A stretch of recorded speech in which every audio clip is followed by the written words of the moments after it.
With the new Lions of the North update, aka patch 1.34, we got a lot of features, specifically updating the Baltic countries.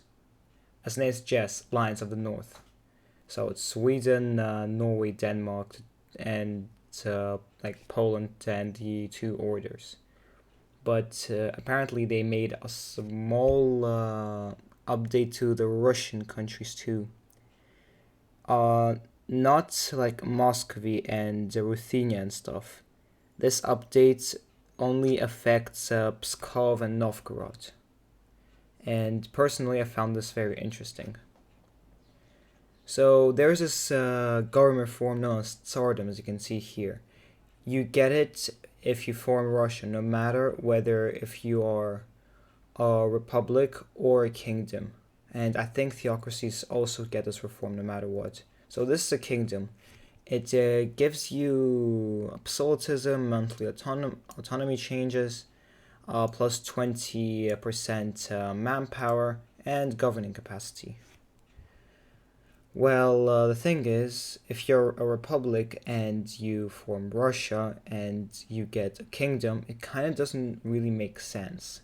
Plus, the Vesh Republic government reform for Novgorod and Pskov is already pretty good, as it allows you to be very rich through trade.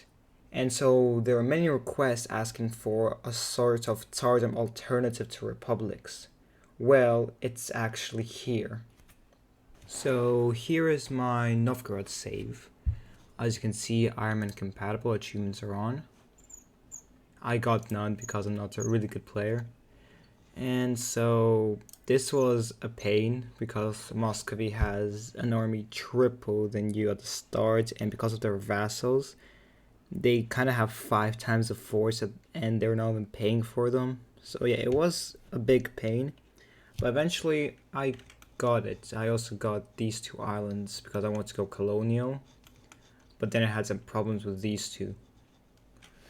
I ended up losing 0 land. As you can see, I have no cores anywhere. But yeah, the reason why I'm going for Russia on this late date is because I only conquered Moscow like probably 2 years ago.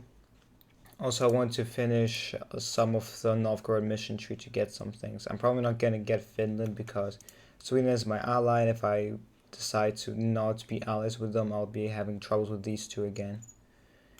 Anyway, so here's the Vesh Republic reform. It's basically a plutocracy, but it's Russian.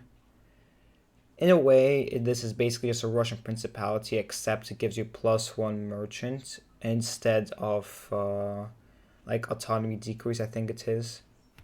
And as you can see here, I can form Russia, and instead of getting the Tsardom, I get the Great Vesh Republic reform. You can see it will give me +1 merchant, plus 20% manpower, plus 30 absolutism, plus 300 governing capacity. So in a way, it is weaker than the Tsardom because it doesn't give you the absolutism monthly increase and the monthly autonomy change. But what it does give you is more absolutism, flat, but like it doesn't really count because republics get absolutism debuff anyway.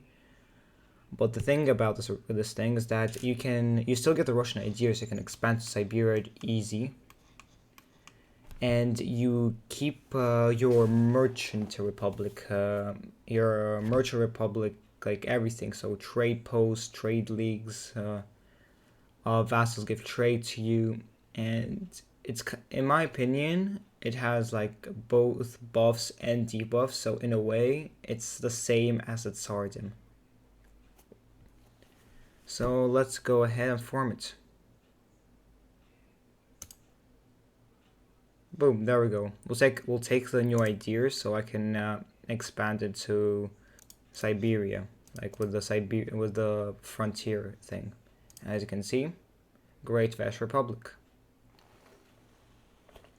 I didn't really see this. Like I saw this in patch notes, and I said, you know what, this should be fun. But when I looked it up, it wasn't in the wiki, and many people on Reddit or YouTube didn't even mention it. I don't think there is any video on YouTube about it yet. But what I'm saying is that Novgorod has arisen to exist right now because you can be a merchant to Russia now. Fast forward 100 years, and I got this pretty big Russia going on. As you can see, I have a lot of cavalry and love artillery, which is pretty expensive, and normally if you play as the Muscovite version of Russia, you would mostly have only infantry because you simply cannot afford anything else. But as you can see, I have this massive army, a lot of cavalry, and I'm making a lot of money. I mean, 20 ducats is not so much, but considering that 100 ducats flowing right into my army kind of makes sense. And about 40% of it is being made from trade. So if you want a very rich Russia and a Republic Russia, then try playing as Novgorod. You will not regret it. And if you don't go full cavalry mode like I did, you can just use infantry and make like 50 ducats a month.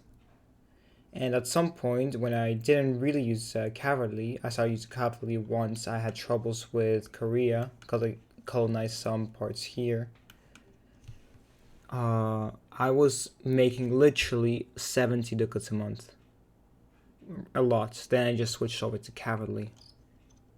And the best part about this is this is like the special cavalry you get from the Cossacks. So yeah, pretty much it for this video. Try out Novgorod if you want to try Pskov. It should be fun, especially in multiplayer if you manage to defeat Muscovy. You'll be a very, very rich and powerful Russia. Alright, goodbye.